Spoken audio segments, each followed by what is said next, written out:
shitter's full.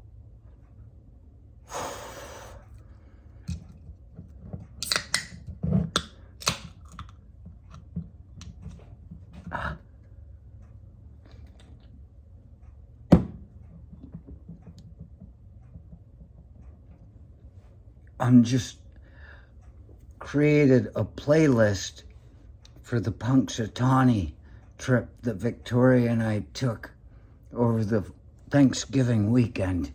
And I said, well, it's time, because I'm still doing, director's cuts and things like this, special editions.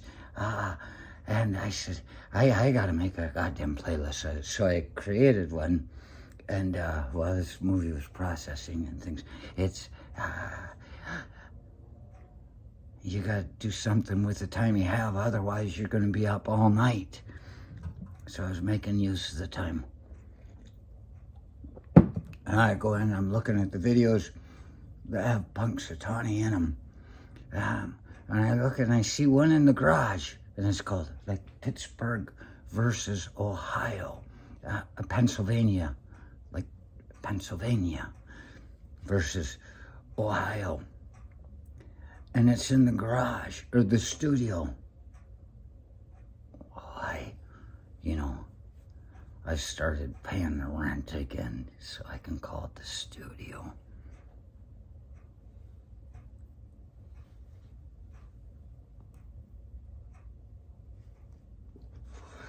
And I thought it might have just had a scant notion of Pennsylvania, of Punxsutawney.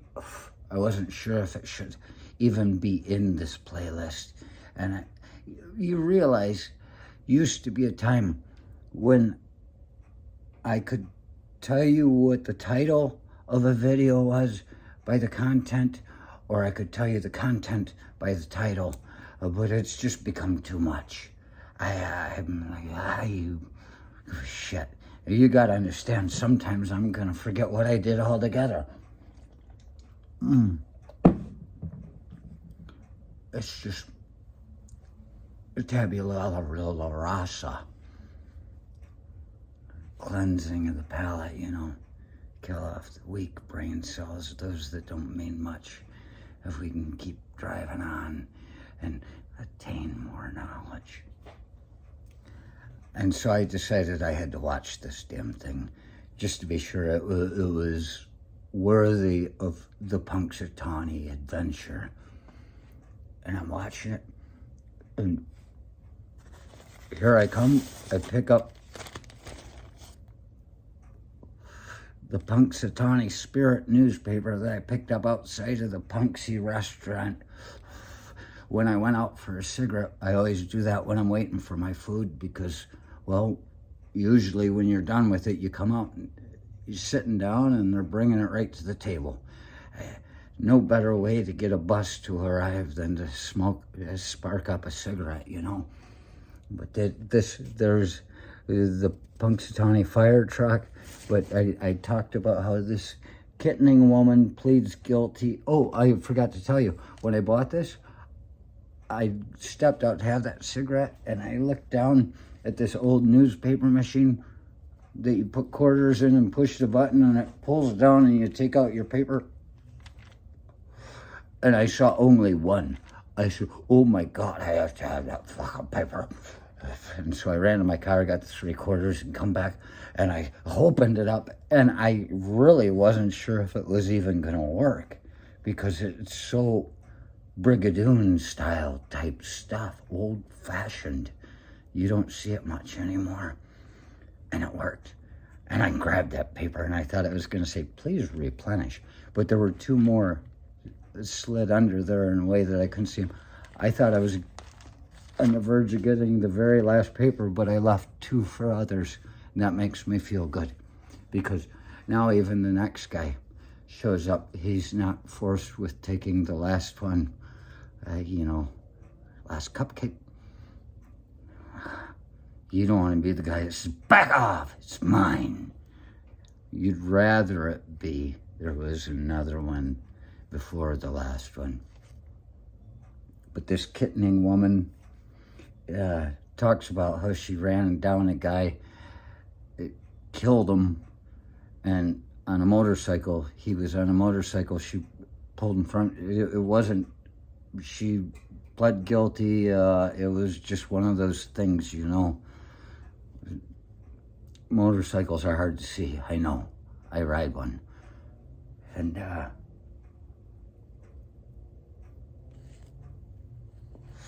the woman with him lost a leg. So it made me think, as I'm watching this video play over and I'm talking about this, and I think probably later in it, I think this might be the one where I mention it's like I know it is. It's like Brigadoon.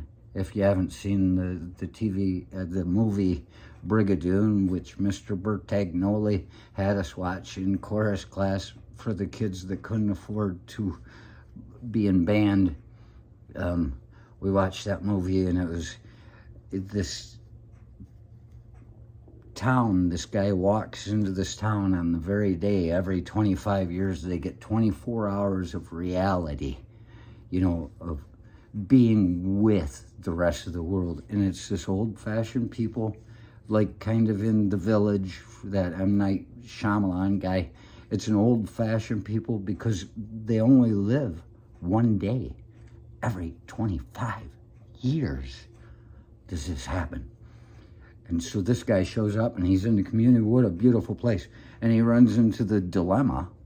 Woyo jing tui tayo jing tui liang nan. Tayo jing tui liang nan. I was going to say me at first, but I realized I'm talking about the character, so I said he. Ta means yes, him or her, he or her, he or she. It's the same in Chinese. He has a dilemma. Ta yo jing tui liang nan. He has two paths he can walk by. Does he stay in this place and only live one day out of every 25 years, and maintain his basically immortality? He's hardly ever aging over all this time. Or does he go back to his family who's going to die, his friends, whatever, his workplace, all that? This is Brigadoon. This is what Punxsutawney felt like to me. Like, these are very decent people. And, well, this woman killed a man on a motorcycle that was from Punxsutawney. And watching this, I realized, oh my good golly, is that really the only way you can get out of Punxsutawney if you show up on a motorcycle as a young man? Is it going to be one 24-hour period today, like Thanksgiving Saturday, ringing it into my birthday the next day? Is that the 24 hours only every 25 years? He's sick of this place. I saw some of it in there. There was one guy running a shop. He's like, no, I'm going home. And there's another woman running another place that I have no idea what they do down there. It was like, there were a couple people that weren't into the Punxsutawney feel. They weren't malicious, aggressive, or anything. They just didn't care. Could it be that they've been there so long that they're like, same fucking shit every day?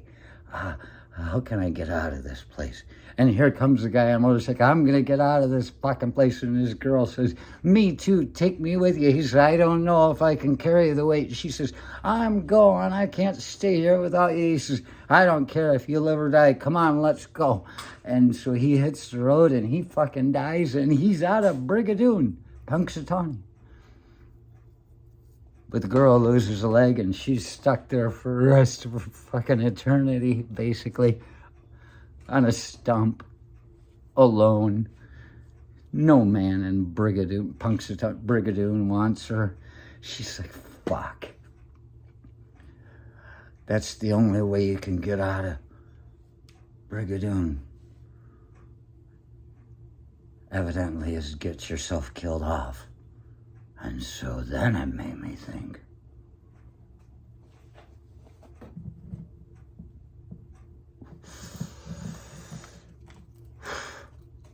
it's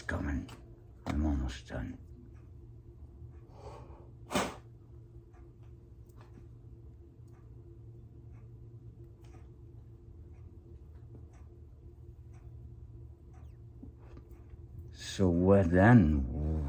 What do you think?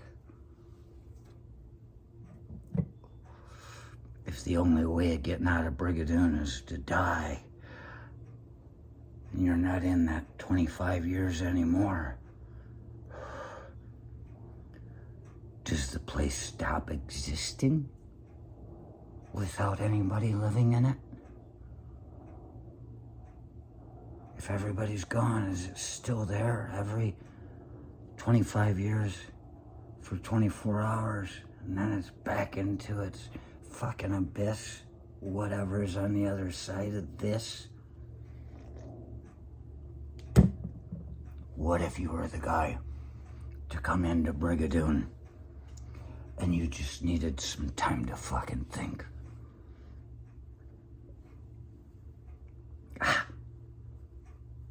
What if you wanted to figure a few things out without all the rabble of daily life? And you find they have a fine library in Brigadoon. They have a fine library.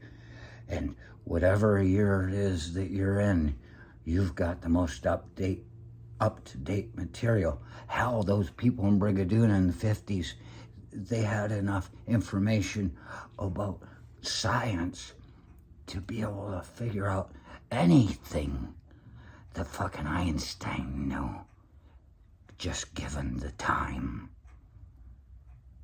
And who's to say when you go away for those 25 years after your 24-hour fucking stint of reality, of being able to commit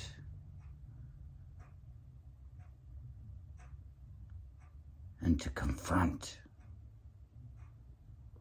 other people from the real world that could go back if they choose before their 24 hours is up. Maybe they only have 16 by the time they get there. I don't know. It's a fucking long drive from fucking the metropolitan area to Punxsutawney, Brigadoon. And what if you decided to just never talk to anybody that ever came to you in those times? That's one possibility. The other is that living in that world which is what it is. If you're only even there every 25 years, you're gonna have 24 hours to just fucking study everything that was available up to that time and figure a few things out. If only you had your solace, your solitude, you could accomplish something. But you can't have solitude when there's a whole fucking village of Brigadoon running around every 24 hours for every 25 years having a fucking party, you know. Hey, isn't it great? Somebody might show up today, and fuck it if they don't, we're screwing all day long. You're like, no, I gotta fucking study. Ignore them. But they won't leave you alone. They want you to come out. They want you to come out. Oh, you remember yesterday when you showed up? They only know yesterday, it seems, forever. The other day, last month is, oh my God. Oh, that's 750 years. Oh. What if you were to just walk in and kill everybody in Brigadoon, even the peg-legged woman from the accident, because you would never hear the end of her? You could get away for about fucking 3 hours if you just ran fast, and you have 3 hours to yourself. But she'd keep coming. She wants to talk about how she loved her fucking guy, and it doesn't matter that he was in that gang and they were moving fucking meth all through fucking the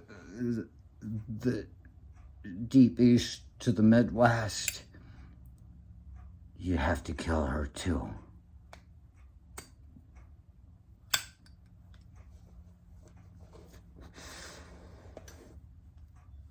What if you went into Brigadoon as somebody with a mission who would be labeled a serial killer if anybody had survived. And you just fucking kill everybody. And you've got all this time to study, all this time to be yourself, all day, every day. And as long as you don't focus on making your own liquor, you might get something accomplished. And you wait for the day that the guy comes from the future into your past. However that works.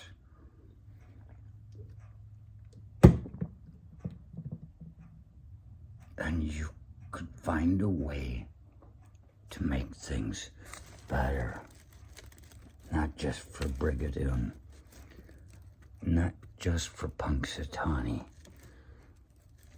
But for the universe.